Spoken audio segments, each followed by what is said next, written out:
Počeli su da plaču u rano jutro. Niko ne zna razlog. Počelo je da pada u rano jutro. Niko ne zna razlog.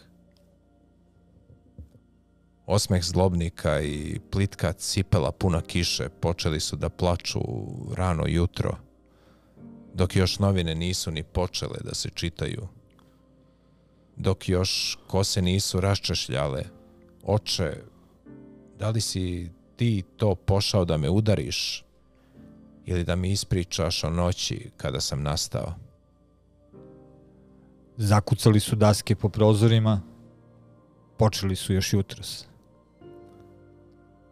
Prljave misli se stvaraju u sobi bez dnevne svetlosti i bez razloga. Istina je spavala u istom krevetu kao i laž. Krevet od vetrova i mrtvih mrava, postelja od uzdaha i malih porodičnih svađa. Oče,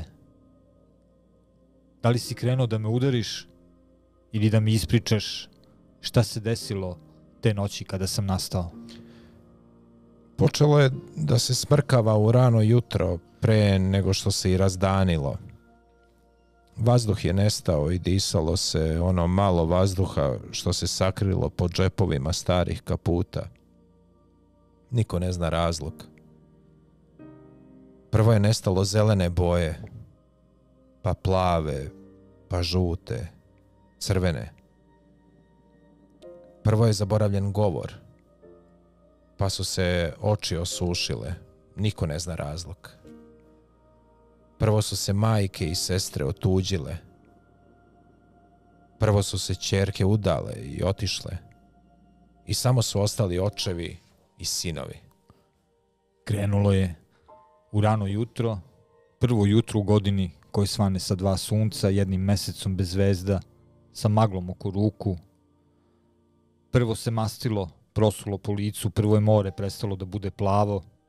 Da li si, oče, ustao da me udariš ili da mi kažeš o noći kada je sve nestalo?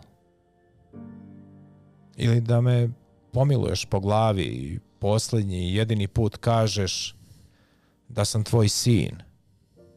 U ovim trenucima dok brkovi rastu i pogledi nam isuviše liče da bi nas majke volele. Počelo je u ranu zoru. Prvo smo ostali sami, pa smo seli i zapalili po cigaru. Onda smo dugo lupali šamare jedan drugome. Onda smo odrasli. Postalo ti je žao mojih godina, postalo mi je žao onoga što smo izgubili.